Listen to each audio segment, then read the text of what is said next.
Hi everyone, Dan Turner here. Today I thought I'd take you to a tour of my Class Globe 580 Immortal Game that I've built exclusively for the mini globe race. The boat itself was built in my wife and I's carport at home and has now been in the water for a few months.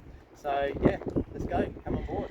Let's start at the bow. So from here you can see I've got a furler on board now. I did have Hanks on board previously, but after a trip that I've done to Port Lincoln, I decided to go with a furling system just to get myself off the bow, which was becoming quite dangerous, I thought, on the trip over to Port Lincoln recently. Got the bowsprit coming out here. Coming back, you can see a lot of the stainless work that was done by Piotr in Poland.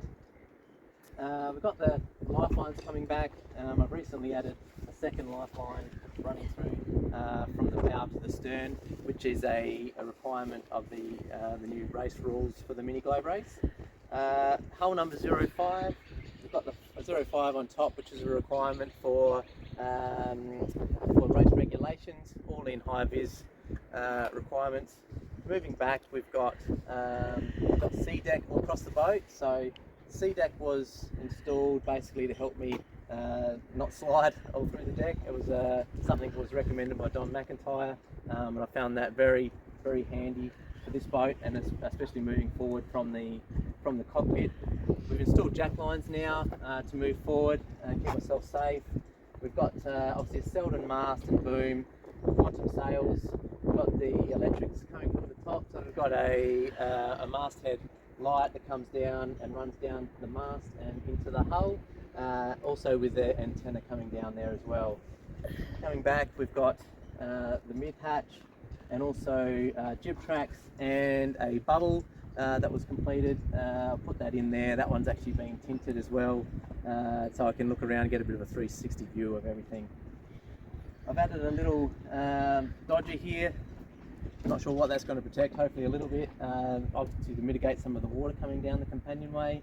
A couple of little, got the spin lock clutches, Anderson winches, got a couple of those there. Moving back, flat deck. Towards the back, we've got a main sheet system. We haven't worried about a traveller.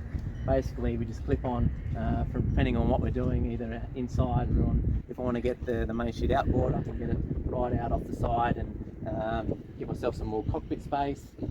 150 watts of solar installed on the back here. It's all solid, it's not movable, but we'll see how that goes. Hopefully we'll be okay. We've also got iridium dough antenna.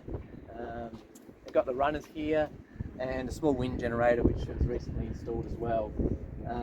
Southern Atlantic wind vane. We've trying to use that at the moment, trying to figure out how that works, and to date it's been going pretty well. Nice big stainless steel ladder at the rear. What else we've got? Echo Max transponder and a floodlight to light everything up when needed. Safety gear starting to come on board now, but that's a bit of a basic overview of the outside, so let's go inside. Okay, so now we're on board. You can see we've got our little dodger here. This is my companionway with the watertight hatch, so I can close myself in case of emergency, or for any fact when I'm downstairs that's going to be shut. We don't want water coming downstairs at any time during the race. Got a couple of hatches at the rear of the boat, the stern, so I can have access here for more of a storage type situation. Manual bilge at the back. We've also got a little power setup here for the autopilot, which just clips onto the tiller here. Vespa GPS at the rear. What else we got? Yeah, standard blocks and all that sort of gear. Another little jack line running down in the cockpit here. Obviously your bags and all the lines running back through the cockpit, so I can do everything from back in this area. We'll take you downstairs and I'll show you what we've got down here. So this is my little living area. Depending on which side I'm on, I'll be living on the windward side. So if that's this side, I've got a mattress up the top there. Got a lead cloth so I can sort of strap myself right in. And the idea is I can sort of lay down here and try and get a bit more weight onto the windward side. Got my plotter here which I can swing out and see when I'm out in the cockpit. Otherwise, when I'm downstairs, I can keep that sort of set up down here. We've got an alarm system set up for AIS, so if boats are getting too close, hopefully we'll be able to hear what's going on. We've got an external alarm system to be able to hear the alarm when I'm asleep. AIS systems up in the corner here. Most of the wiring is running through this tube, and on this side we've got the VHF radio, EPIRB off to this side. Got random signs all across the boat with people that have helped out through the journey. So we've got some businesses that have helped out, some legends that have donated generously over here. Behind us we've got a bunch of supporters as well, which you can't see in the video, but I'm sure we'll show you them shortly. And some more to come on board as well, which has been really cool. Everyone's been really supportive of the campaign. So here we've got storage, so food will go into these lockers here. In this locker back here I've got a lot of safety gear. Underneath the companionway we'll have the bit more safety gear, and life raft will sort of slot back into there. The auto bilge pump is also back in that section.